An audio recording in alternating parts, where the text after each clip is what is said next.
2021 সালে তালেবান সরকার ক্ষমতা নেয়ার পর আফগানিস্তান থেকে প্রত্যাহার করা হয় মার্কিন সেনা। মাত্র কয়েকদিনে নিজেদের তল্পিতল্পা গুটিয়ে যুক্তরাষ্ট্রে চলে যান তারা। এ সময় কাবুলের দক্ষিণে অবস্থিত কৌশলগত বাগরাম ঘাঁটিও ছাড়তে হয় তাদের। 2রা জুলাই বৈদ্যুতিক সংযোগ কেটে গোপনে ঘাঁটিটি খালি করে। সবশেষ ওই বছর 30 আগস্ট মার্কিন সেনাদের শেষ দল কাবুল ছেড়ে যায়। আনুষ্ঠানিকভাবে এটিকে প্রত্যাহার বলা হলেও আফগানদের চোখে সেটি ছিল পালানো।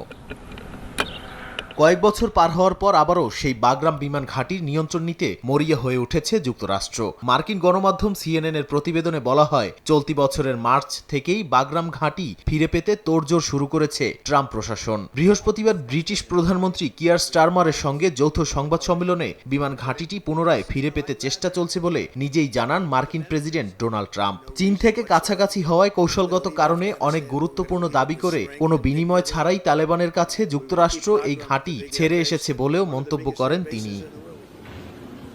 যদিও ওয়াশিংটনের পরিকল্পনাকে প্রত্যাখ্যান করেছে তালেবান সরকার, যুক্তরাষ্ট্রকে কোনোভাবেই বিমান ঘাঁটির নিয়ন্ত্রণ নিতে দেয়া হবে না বলে সাফ জানিয়ে দিয়েছে তারা। শুক্রবার সামাজিক যোগাযোগ মাধ্যমে আফগান পররাষ্ট্র মন্ত্রণালয়ের এক কর্মকর্তা জানান, মার্কিন সেনাদের আফগানিস্তানে প্রবেশের বিষয় ছাড়া ট্রাম্প প্রশাসনের সঙ্গে অন্য যে কোনো বিষয়ে কাবুল আলোচনায় বসতে প্রস্তুত।